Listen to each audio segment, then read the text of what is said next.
పాలమూరు జిల్లాలో ప్రతి తాలూకా కేంద్రం అంటే ప్రతి నియోజకవర్గ కేంద్రం నుంచి వలసలు పోవడానికి ప్రజలు ప్రతి బొంబాయి నుంచి bus, Narayanpet Bombay bus, Wanaparthy Bombay bus, ఇంచుమించు అన్ని తాలూకాల నుంచి బొంబాయికి డైరెక్ట్గా బస్సు.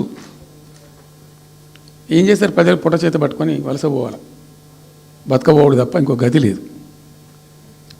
జిల్లాకు జిల్లా మొత్తానికి మొత్తం 100% కృష్ణా బేసిన్లో ఉంటుంది. భయంకరమైన కరువు.